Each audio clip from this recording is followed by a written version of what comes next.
오늘은 계시록 변론 증거 31번째 시간입니다. 계시록 10장 두 번째 시간인데요. 지난번에는 변화성도의 역사다 해서 변화성도의 역사가 어떻게 진행되느냐, 하나님의 옛날 옛적에 선지자에게 예언하신 말씀대로 모든 약속이, 모든 비밀이 이루어지는 역사에, 말세종의 역사에 대해서 배웠습니다. 오늘은 그 말세종의 변화성도의 역사 중에서 쓴 시련과 사명인 다시 예언에 대해서 변론해 보도록 하겠습니다. 지난번에 보면 7절에서 뭐라 그랬습니까? 일곱째 천사가 소리내는 날, 그날 나팔을 불게 될 때 하나님의 비밀이 그중 선지자에게 하신 복음과 같이 이루리라 그랬다 그랬죠? 그래서 하나님의 비밀은 선지서에 있다. 예수님의 비밀은 어디 있나요? 사복음서에 있죠. 그래서 두 가지 복음은 예수님이 사도들에게 전하신 복음이 있고, 하나님이 선지자들에게 보내신 복음이 있다. 그게 비밀인데요. 그것을 6절에서 보면 모든 물건을 창조하신 이를 가리켜 맹세하 가로되 지체하지 아니하리니 그랬죠. 맹세했다는 말씀이 있는데 성경의 구약에 보면 하나님이 맹세를 참 여러 번 하셨어요. 무슨 맹세를 했다 그랬나요?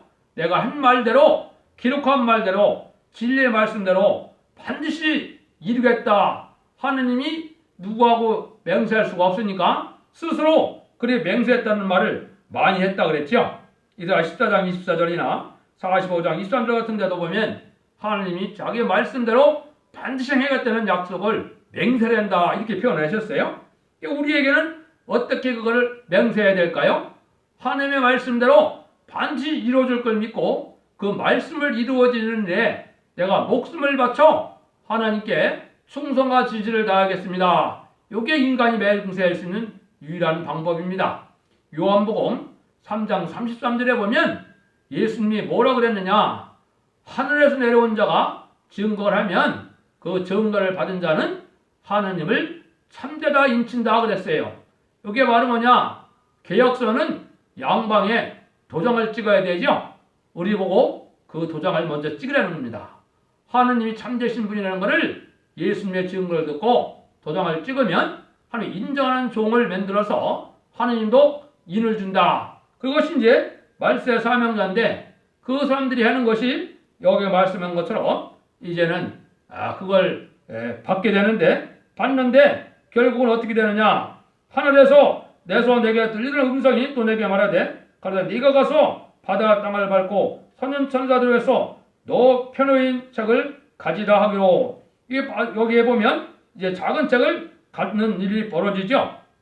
이런 계시를 보여준 것은 사도 요한인데 작은 책을 먹으라 한 것은 말세종은 완전 계시의 비밀인 달인 뜰의 진리를 몽땅 가감없이 완전 무장을 갖춰야 된다는 것을 보여준 겁니다. 이 사도 요한은 계시로 이걸 먹었지만 우리는 진짜로 이 말씀의 햇빛같이 다 바른 거를 무장을 해서 먹어야 되겠죠. 일곱번으로 봉한 계시록을 완전히 먹은 종은 대표적인 종이 나타날 것을 뜻한 것이다. 왜냐하면 이 먹는다는 것은 자기가 영광한 것이 아니고 하나님께로 받아서 먹을 때가 올 거를 얘기한 겁니다. 그래서 계시록은 하나님의 비밀이기 때문에 하나님이 가르쳐주지 않으면 알 수가 없는 겁니다.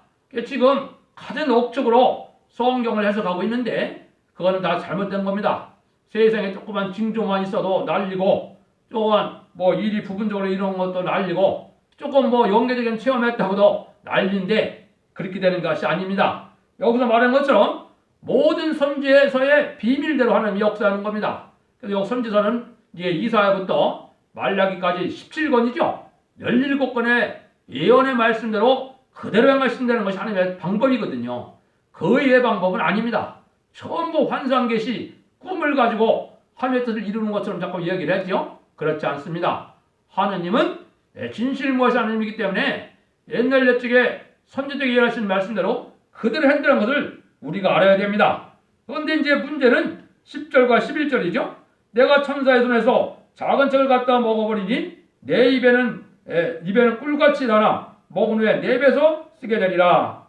저가 내게 말하기를 네가 많은 백성과 나라와 방언과 임금에게 다시 예언하여 하리라 하더라 그랬죠. 그러면 다시 한번 변화성도의 사명을 얘기하면은 변화성도의 사명은 뭘까요? 왕국 건설이거든요. 제가 이사야 8장을 변호할 때 예수님이 이 땅에 왜 오셨나 그랬나요? 예수님도 이 땅에 왕국 건설해서 오신 겁니다. 그래서 왕국 건설을 하기 위해 오셔서 이제는 지금은 영원권 받는 시대로 천국의 백성을 시민권을 만드는 역사를 했지만 지상 왕국에 하는 것은 이건 변화성도의 역사로 지상 왕국을 건설하는 겁니다. 이게 하나님이 말세종에게 준 사명인데 이 사명은 하느님의 역사와 주님의 역사와 짝으로 성신의 역사가 성삼위하나님의 역사와 말세종의 역사가 같이 이루어지는 일입니다. 그래서 이게 참으로 놀라운 역사거든요. 근데 그 사명을 감당하려면 뭘 해야 되느냐? 여기 보니까 다시 연해야 한다 이 말이죠. 변화성도는 다시 연한다는 말입니다. 이 다시 연한다는 말은 옛날 적에 선지자에게 하신 말씀을 다시 이 시대에 응하는 것을 정확히 알려주는 건데 왜냐하면 17권의 많은 선지서가 있지만 초림의 주에 대한 예수님에 대한 예언은 한 14군데 정도밖에 안 되거든요. 그 나머지는 재림의 주의 역사를 얘기한 거고 인간 정말의 심판과 새 시대의 역사를 얘기한 겁니다. 그 모든 말씀이 이루어져가는 때가 이게 다시 연해 사명자가 나오는 때다. 그걸 알려준 거거든요. 그런데 문제는 여기에 입에는 단데 이제는 어디에 쓰다고요? 배에서 쓰다. 여기에 참 큰 비밀인 겁니다.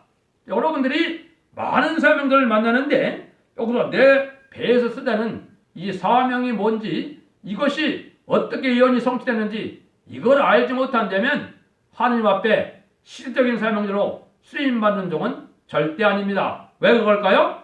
마귀는 하나님이 공연히 창조한 게 아니거든요. 하나님의 의를 위해 창조했는데 여기서 내 배에 쓴다는 것처럼 마귀는 모든 시험을 해서 그 사람에게 영계가 도달하게 되고 하나님이 인정하는 인격을 이루어지는 역사를 뜻한 겁니다.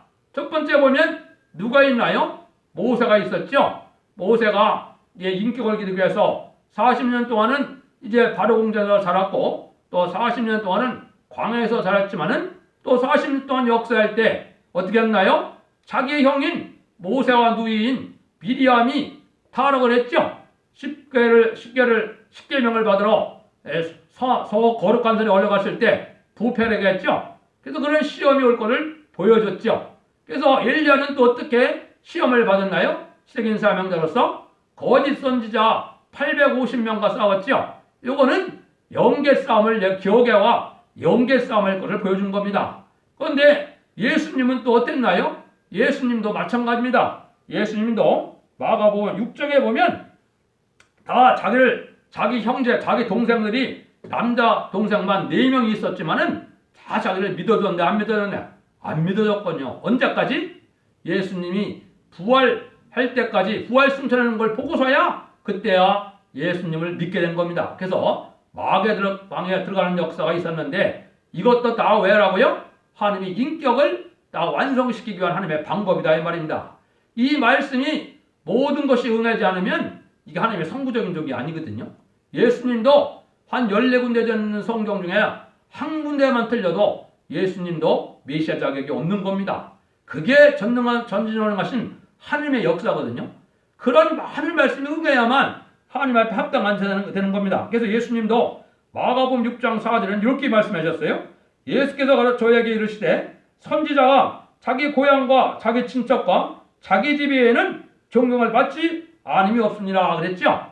요거는 첫 번째 자기 집, 자기 고향, 친척 인정받지 못한다는 거죠. 요 배에서 쓰다는 말이 두 가지 큰 의미가 있는 겁니다. 배에서 쓰다는 말은 내부적인 고통과 시련을 얘기했는데 첫 번째는 자기 가정이고 이제 두 번째는 뭡니까? 두 번째는 교계와 영계 싸움을 얘기한 겁니다. 다윗도 보면 어떻게 됐나요? 다윗은 이제 왕이 되는 그런 그치로 말하면 안수죠. 기름 부음을 받고 난 다음에 어떻게 됐나요? 자기 아들까지도 배반해서 자기 아버지 죽이려고 했죠. 그런 시련이 있었고 사울에게 7년이나 쫓게 되는 일이 있었죠. 이게 다 예표거든요. 하느님이 하나님의 사람으로 이게 인격을 장성시키는 방법이었거든요. 그러면 그 사람만 그랬나요? 요셉도 그랬고 야곱도 그랬고 다 그랬습니다. 야곱도 자기 형에게 뭐 잘못된 것도 있었지만 쫓겨남을 당하는 그러한 일이 있었고, 요셉도 자기 형제들에게도 쫓겨남을 받고 죽임을 당하려고 그런 시험도 있었죠. 그런 것들이 바로 이게 말세 사명자가 겪어야 될 내용을 얘기한 겁니다. 그래서 성경적으로 보면 하나님이 쓰시는 종은 네 가지를 겪어야 된다고 제가 말씀을 드렸는데, 야곱의 시련과 요셉의 환난과 다윗의 고난과 욥의 인내를, 욥도 어떻게 됐나요? 자기 부인까지도 자기를 비방하고 조롱했죠. 이런 거나 마찬가지로 이런 일들을 거쳐야만 하나님 앞에 쓰실 만한 종이 되고 마귀를 이길 만한 능력이 오는 겁니다. 근데 이 말씀이 이제 응하는 과정에 보면 이제 마태복음 10장 36절인가요? 거기다 보면 그랬죠. 원수가 어디에 있다고요? 자기 집안에 있다고 그랬습니다. 거기 어디에 또 정확히 나와 있나요? 이게 미가서 7장 4절에 보면 나와 있습니다. 뭐까지? 네 품에 안긴 여인의 것까지 입을 지키라고 그랬죠. 이거는 극도로 인심학과가 됐을 때 아무도 자기를 인정해주는 자가 없는 겁니다. 처자식까지도 없는 거거든요. 그것이 49장에도 마찬가지고 하느님 모시에게는 존귀해 보이지만 세상 사람들에게는 인정받지 못하는 일로 벌어지는 겁니다. 그래서 다 잊을지라도 신이 크니까 하느님이 너를 손바닥에 새겨서 내가 너를 잊지 아니한다. 태에서 나온 여인이 자기 아들을 잊을지라도 나는 너를 잊지 않는다 그랬죠. 이런 극심한 시련을 겪을 것을 얘기한 거거든요. 이것이 내부적인 시련이 오는 겁니다. 두 번째 내부적인 시련은 뭘까요? 격건적인 싸움입니다. 그게 어디에 비밀이 있나? 오바다 성경이 바로 그럽니다. 오바다 성경은 에서와 야곱을 통해서 인간 종말에 야곱이 에서를 심판하는 말씀으로 변론을 하셨는데, 그 얘기는 무슨 얘기냐? 그게 에서와 야곱은 어떤 관계입니까? 한 어머니에서도 한 태 안에서 들어가서 쌍둥이로 태어났죠. 근데 에서와 야곱이 합배수가 있었습니까? 없었습니까? 없었죠. 원수처럼 살았거든요. 근데 하나님은 누구를 사랑했나요? 야곱을 사랑했죠. 여기에 바로 뭘 뜻했냐? 인간 종말이 올 때 한 교회 내에서 시대적인 사명자가 기를 때는 격건적인 싸움이 크게 올 걸 얘기한 겁니다. 이 부분은 참 여러 군데 많습니다. 그 말씀은 바로 뭐냐? 이게 격건적인 마귀와 싸움에서 아까 엘리야처럼 거기서 이겨야 될 걸 보여준 겁니다. 그런 말씀의 싸움에서 이겨야만 이 사람이 하나님 앞에 승리자의 반열에 들어가는 그러한 영계에 도달하는 겁니다. 이 과정이 없는데 다 이단도 그렇고 14만 4천명이 찻대는 둥 거의 다 착한데 여러 소리 다 하죠. 그게 다 속는 일입니다. 이건 하나님의 말씀대로 되어지는 과정이기 때문에 모든 이의 말씀이 햇빛까지 받아지고 그 모든 마귀의 참소 비밀이 자기한테 응하기 때문에 이 응하는 자밖에는 모르는 겁니다. 참된 족이라는 것은 예언이 성취되는 겁니다. 말씀이 응하고 이루어지는 것이지 말씀을 이론으로 학식으로 배웠다고 되는 게 아닙니다. 세상의 지식을 갖다 잘 맞춘다고 되는 것도 아니거든요. 그래서 그것이 유일한 하나님 앞에 영계 싸움에 이기는 방법이거든요. 그래서 이 네 배에서 쓴다는 말이 참 이게 어려운 겁니다. 그래서 예언이 이사야 48장 10절에는 뭐라 그랬느냐? 말세종은 못 들어고 또 택했지만은 이때 쓰는 말세종은 어디에서 또 택했느냐? 고난의 풀매에서 택한다 그랬습니다. 고난의 풀매를 아주 금같이 은같이 연단하는 아주 어려운 시기를 겪을 걸 얘기했죠. 이런 과정 중에 하나님이 다시 택해서 들어쓸 만한 자가 되는 건데, 여기에 이제 하나님이 보시기에 전제 조건이 있습니다. 인간이 알지 못하는 일이거든요. 그러니까 하나님은 어떤 자를 여기에 배순실현에 이게 들어가게 하느냐, 두 가지를 검열하는 겁니다. 하나님은 첫 번째 믿음을 보는 겁니다. 하나님이 요구하시는 믿음이 뭘까요?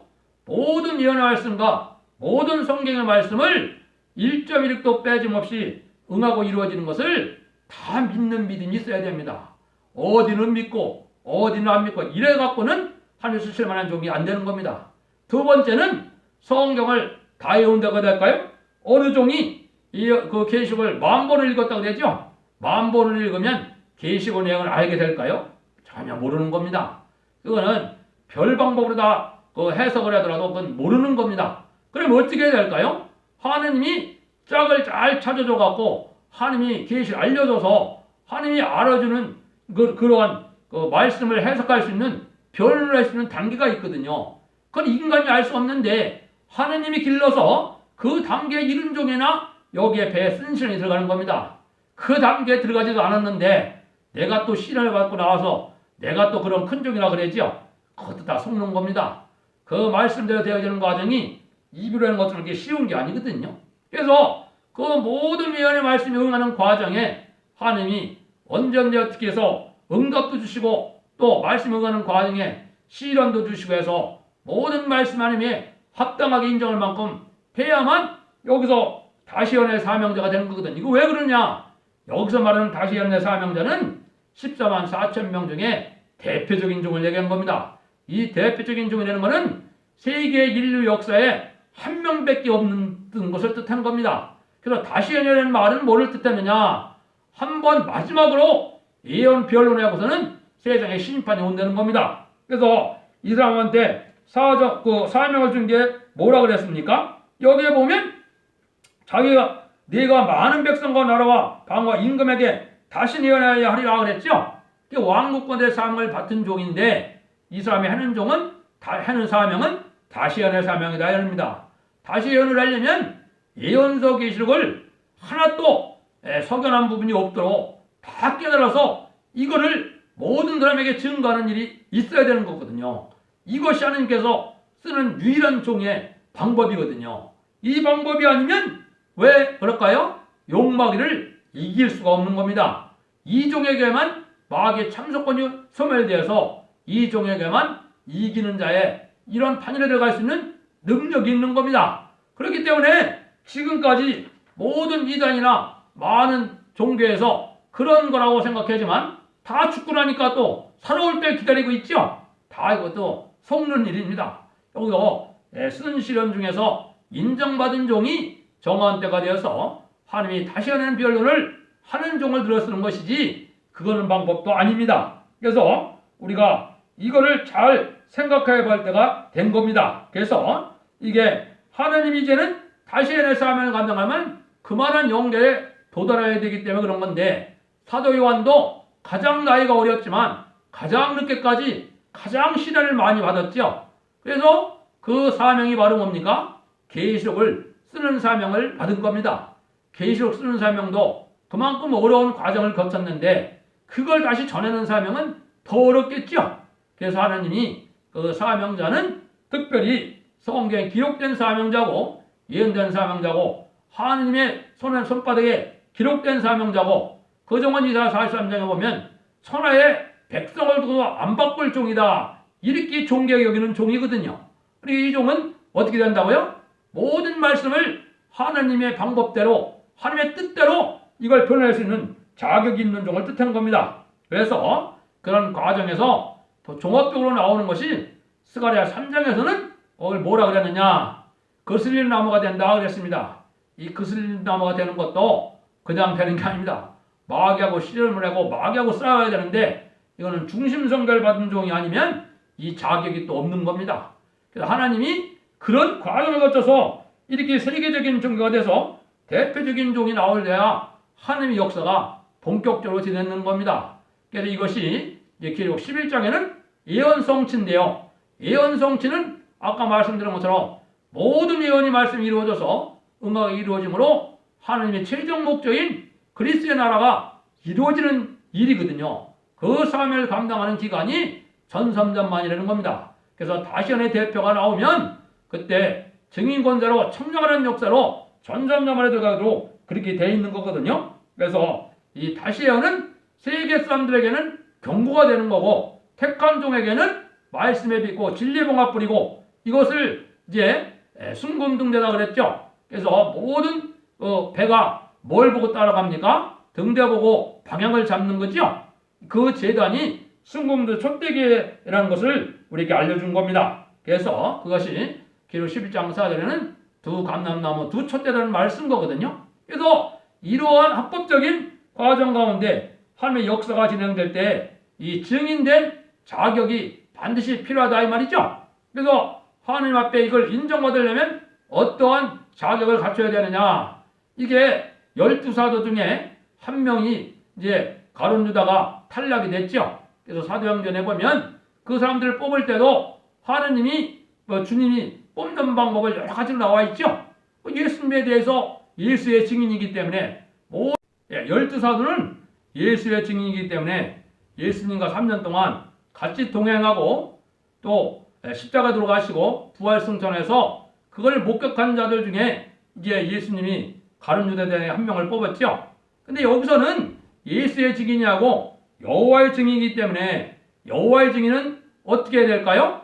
하나님의 말씀인 예언서 계시를 빠짐없이 알아서 하나님의 뜻을 정확히 알아야 됩니다. 근데 2500년 내지 2700년 전에 쓰여진 예언서 계시를 인간의 머리로 학문적으로 다 알기로는 불가능한 일이거든요. 비밀이기 때문에. 그래서 그 말씀을 이제 햇빛같이 깨닫는 종이 나오는데 그 방법을 이제 여기에 나온 겁니다. 그게 증인된 자격과 사명인데요. 먼저는 이제 뭘부터 깨닫게 하느냐? 작은 책인 계시록을 완전히 깨닫는 역사를 하는 겁니다. 그래서 작은 책을 들고 여기에 한다 그랬는데 그러면 하나님이 이제는 하나님의 대표적인 종이 예언의 말씀의 비밀을 이제 다 깨닫게 하는 그런 서책을 빠짐없이 먹음으로 말미암아 하나님이 인정하는 종이 된다. 그래서 쓴시라는 앞가야겠지만은 하나님께서도 어느 정도 말씀이 무장된 종에게나 하나님이 쓰실 만한 그러한 종이 되는 겁니다. 성경 말씀을 전혀 모르는 상태에서 쓰임받을 수는 없거든요. 그래서 하나님은 이렇게 깨닫게 되는 역사가 온다. 그래서 하나님 인정받는 종이 되면 하나님이 종말의 모든 비밀을 예언서 17권과 여기 계시록까지 18권의 모든 비밀을 다 알려줘서 그 종을 통해서 이제는 심판궤에 다시 연하는 사명을 시작하는 겁니다. 그래서 그 사명에 결합되는 종들이 이제는 사명결합을 이뤄서 14만 4천 명의 수가 차는 거거든요. 두 번째는 말씀을 주신 하나님께서는 지금까지 말씀한 것처럼 순시련을 통과시켜서 이제는 마귀를 이길 수 있는 시험을 해보는 겁니다. 마귀를 이기지 않으면 안 되거든요. 마귀는 자양자지로 하는 것이 아니고 예언된 말씀대로 모든 말씀을 응하여야 되기 때문에 성경에 기록된 대로 다 시험을 하는 겁니다. 가정시험도 오고 교권적인 시험도 오고 사회적인 시험도 오고 여러 가지로 해서 그 시험에 다 합격을 해야만 하나님이 인정받는 영계에 도달하는 거거든요. 그러니까 천국을 많이 갔다 왔다고 되는 것도 아니고 환상계시를 많이 본다고 되는 것도 아닙니다. 또 과학적 인간의 지식을 많이 한다고 되는 것도 아니거든요. 그래서 예언서 계시록은 그런 지식 갖고는 세상계는 학문적인 지식 갖고는 풀 수가 없는 겁니다. 이 말씀이 이제 그렇게 해서 하나님이 다시 연하는 과정을 거쳐서 세상의 마지막 역사이기 때문에 실패하면 되지 않거든요. 그래서 이것을 하나님이 완전히 인정받을 종이 돼서 이 무장이 돼야만 쓴신에 들어가고 쓴신에 들어가는데도 하나님이 다 예언된 모든 말씀을 응하는 과정에 마귀가 다 참새서 억만 마귀가 달려든다는 말을 하신 거거든요. 이게 마귀 참새의 비밀입니다. 이 과정을 거치지 않았는데 여기 세계적인 대표가 될 수는 없는 겁니다. 근데 이 대표는 세계적인 대표이기 때문에 이거는 어떤 한 나라를 대표한 것도 아니고 전 세계적으로 이거를 하늘에 들어라 땅에 들어가는 것처럼 전 세계에 여기에 백성과 많은 백성과 나라와 백성이 여기 증가한다 그랬죠? 그게 갑자기 생각이 안 나는데 그래서 이제 하나님이 이제는 그 사명이 이제 어떤 사명이냐 했을 때 많은 백성과 나라와 방언과 임금에게 다시 연한다는 것은 전 세계적인 역사를 뜻한 겁니다. 그래서 이 종의 변론으로만 변호성도가 될 수가 있고 이 종의 변론으로만 이제 이기는 자의 반에 들어갈 수가 있고 또 첫대의 사명자가 되고 들림받을 수 있는 변호성도가 되는 역사가 진행되는 겁니다. 그러니까 이것이 참 세상 천지창조보다도 어려운 것이 하나님이 들었을 종을 하나 말세종을 만드는 거라 그랬거든요. 이거는 왜냐? 이제 진노의 하나님의 대행자고 심판주 예수님의 대행자이기 때문에 인간의 스스로 이게 길러지는 것이 아니거든요. 인간 학식적으로 길러지는 것도 아니고 하나님의 영의 역사로 다 길러지는 것을 우리에게 뜻한 겁니다. 그래서 이제 선지서를 그렇게 해서 저는 말세종이는 이제는 모든 이의 말씀이 이제는 이 대표종에게 나오는 다림죄의 말씀을 받아서 그 말씀을 다시 다 전하는 사명자가 되어서 한 단체를 이루고 한 단체가 이루어서 세상 모든 마귀와 싸워서 이기는 역사가 이제 아마겟돈이죠. 아마겟돈 때 이 사람들이 백마탄 군대가 돼서 이게 마지막 전쟁을 완전히 승리하게 해서 이 세상을 재창조함으로 말미암아 이제 천일왕국이 시작되는 이런 역사라는 것이 이게 말세 종의 사명이거든요. 그 일들이 이제 구체적으로 진행되는 것은 계시록 11장에 되어 있습니다. 계시록 11장은 예언 성취인데 참된 종의 반열이라는 것은 모든 연이 응하고 이루어지는 예언 성취가 있어야 되는 겁니다. 내가 원한다고 되는 것도 아니고 내가 해서 또 노력한다고 되는 것도 아니고 하나님의 모든 말씀이 응하고 이루어지는 과정은 하나님의 주권하에 있기 때문에 주님의 손에 붙들린 자가 돼서 그 말씀대로 살아갔을 때 하나님의 역사가 진행되는 겁니다. 이것이 말세종을 통해서 하나님이 하시고자 하는 뜻이거든요. 그래서 옛날에 사도 바울이나 12사도는 뭘 증거했습니까? 선지서를 갖고 증거하는데 선지서대로 예수님이 메시아로 이 땅에 오셨다는 것을 이제 증거했죠. 그러니까 우리는 이제 하나님이 말세에 심판과 새 시대를 예언했는데 어떤 방법으로 심판을 해서 어떻게 복을 받게 하고 어떻게 재앙이 와서 어떻게 하나님이 천년왕국의 역사로 왕공한 등중과 이제는 새 시대의 백성이 될 종들을 어떻게 구원한다는 그 말씀을 완전히 깨달은 사람들이 전하는 역사가 전섬자문의 역사거든요. 그 역사가 진행되는 때가 이제 심히 임박한 때가 된 거지요. 그래서 그 일들이 국제적으로 진행되는 것은 이제 계시록 11장에 나와 있습니다. 그래서 계시록 11장을 이제 보면 이제 다시 연하는 변화성대 역사가 구체적으로 어떻게 진행될 것을 알 수가 있습니다. 여러분들도 잘 살펴보시고 예언의 말씀대로 순종해서 복받기를 바라는데요. 성령님에게 끊임없는 기도와 간구로 성령님의 지하 충만을 받아서 순종하는 자가 돼서 승리의 반에 드는 복된 종이 되기를 예수님의 이름으로 축원드립니다. 감사합니다.